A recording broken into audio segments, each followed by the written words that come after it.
की 100 कोटी रुपये खर्च करून ही शाळा बांधल्याचा आरोप काँग्रेसने केलेला आहे आणि आता ही शाळा ही खासगी विकासकाला खासगी एनजीओला दिली जाते असा काँग्रेसचा आरोप आहे। आपण बघतो की मोठ्या संख्येने काँग्रेसचे कार्यकर्ते इथे जमलेले आणि पालक देखील या संपूर्ण आंदोलनात सहभागी झाले आहेत। मोठ्या संख्येने पालक इथे जमलेलं कळतंय आपल्याला। पालकांची नेमकी मागणी काय, त्यांचं म्हणणं नेमकं काय? पालकांची थेट मागणी आहे की जी संपूर्ण शाळा आहे ती मालवणी परिसरात बांधण्यात आलेली आहे। मालवणी परिसरामध्ये मध्यमवर्गीय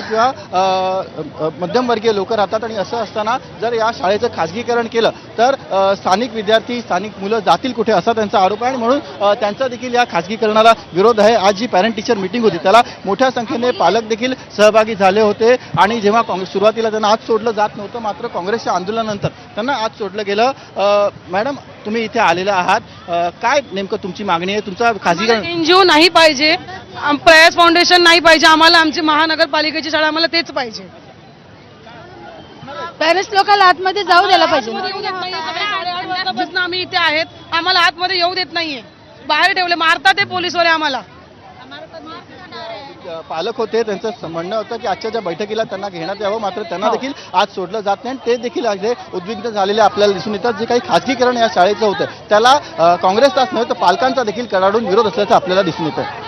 बरोबर आहे, त्यामुळे मोठ्या संख्येने पालक हे इथे सहभागी झालेले आहेत आंदोलनात। तीव्र विरोध नोंदवण्यात येतोय। शाळा प्रशासनाकडून या संदर्भात काही चर्चा करण्याचं सांगण्यात आलेलं आहे का? त्यांचं नेमकं म्हणणं काय आहे?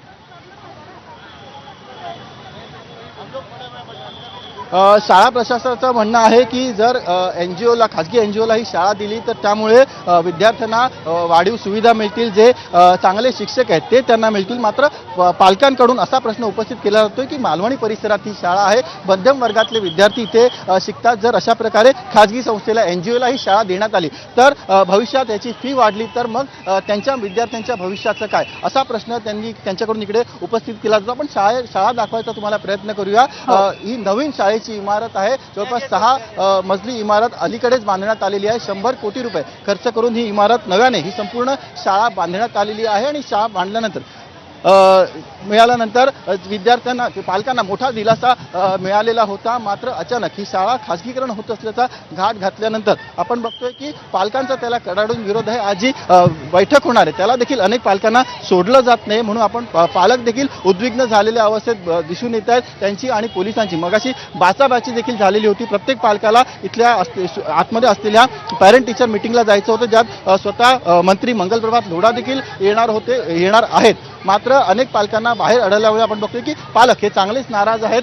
जे त्यांची शिक्षक पालक आणि पोलीस यांची देखील बाचाबाची सुरू आहे। असं असताना आपण बघतोय की मोठं तणावाचं वातावरण इकडे निर्माण झालेलं आहे। मंत्री मंगलप्रभात लोढा यांची बैठक असल्यामुळे भाजपचे कार्यकर्ते देखील इथे आतमध्ये उपस्थित आहेत। त्यामुळे दोन्ही पक्षांचे कार्यकर्ते हे आमने सामने येणार नाहीत याची देखील पोलिसांकडून काळजी घेतली जाते। मोठा पोलीस बंदोबस्त या संपूर्ण परिसरात तैनात असल्याचं आपल्याला दिसून येतं। सुरुवातीला